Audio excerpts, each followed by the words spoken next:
Hello, welcome to On the Table with Kofi, and today what we're going to talk about, but before we start, guys, I need you to subscribe. If you haven't subscribed, you know that subscribe button, subscribe right now, subscribe. So today what we are going to talk about is the recent update from the Russia and Ukraine war. Yes, it's 2024 and there's still war between Russia and Ukraine. It started somewhere in February 2022 and it has been 2 years now. So Vladimir Putin has just made some demands in order to end or bring peace between these two war countries. His demands have set social media on fire. And what did he say? So, we know that Ukraine is trying to join NATO, right? And Vladimir Putin is someone who doesn't agree with that. He doesn't want Ukraine to join NATO. So, I'll put a video up there to listen to what he said. He wants them to withdraw. He wants Ukraine to withdraw its troops deeper inside its own country and drop its NATO bid. How? So what if Ukraine decides not to do what he's saying, does it mean that there's going to be a full-scale attack, or the war is still going to continue to 2025?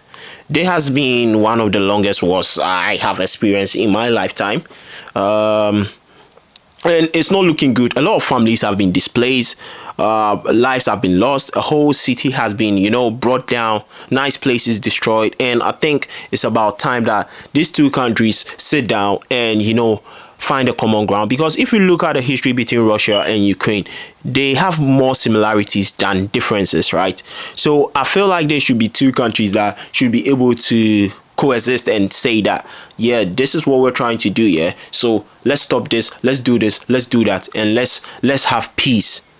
Because we need more lives, not less lives. We need more people in this world, not less people. You understand? So let's listen to some of the things that Putin said. Speaking to diplomats at the Russian Foreign Ministry, Putin publicly updated his terms for ending the war in Ukraine for the first time since he launched a full-scale invasion in February 2022, when he demanded regime change in Kiev and the country's demilitarization. The U.S. Defense Secretary Lloyd Austin said Putin was in no position to make demands on Ukraine and could end the war he has started today if he chooses to do that. The Ukraine president said the offer could not be trusted and Putin would not stop his military offensive even if his ceasefire demands were met. So the new terms appear to be a non-starter as Putin staked out a maximalist position that included claims on land that Russia has annexed without holding under its military control. Putin demanded that Ukrainian troops leave the entire region of Donetsk and all those regions, that they be declared Russian territory by international agreement. How is this a way to cease fire, to call for peace, calling the issue closed for Russia?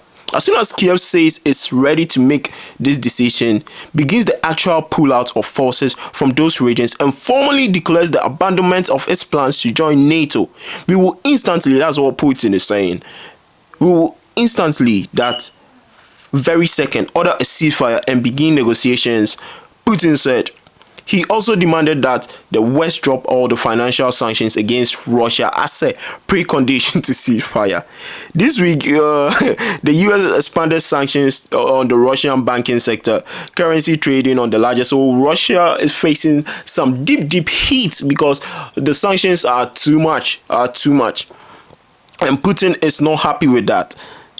The G7, which comprises the UK, the US, Canada, France, Germany, Italy, Japan, agreed this week to use Russian sovereign assets frozen in the West as collateral for a 50 billion loan package that will help keep Ukraine's economy afloat in what has become a war of attrition against its Russian neighbor.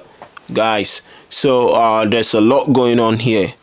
So Putin on Friday decried the agreement as an attempt to provide some kind of legal basis for the theft. Despite all the trickery, this theft will certainly remain a theft, he told diplomats during the speech, and this will not go unpunished. Ukraine and Western countries are highly unlikely to agree to Putin's terms. Kiev has demanded that Russian troops leave its territory. And yeah, so blah blah blah blah blah blah blah goes on. No, let's have a look at the video and listen to what he said.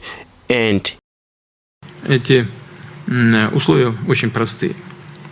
Украинские войска должны быть полностью выведены из Донецкой, Луганской народных республик, Херсонской и Запорожской областей. Причем, обращаю внимание, именно со всей территории этих регионов в пределах их административных границ, которые существовали на момент их вхождения в Украину. Как только в Киеве заявят о том, что готовы к такому решению и начнут реальный вывод войск из этих регионов, а также официально уведомят об отказе от планов вступления в НАТО, с нашей стороны незамедлительно, буквально в ту же минуту, последует приказ прекратить огонь и начать переговоры. Повторю, мы это сделаем незамедлительно. Естественно, одновременно гарантируем беспрепятственный и безопасный отвод украинских частей. So hopefully we see how this pans out or how this goes. I hope there will be a peace treaty, because we are not really liking this as human beings, and because life is just one. You don't come back from life to do anything. And this is your boy Kofi on the table. Don't forget to like and subscribe. I'm out. Boom.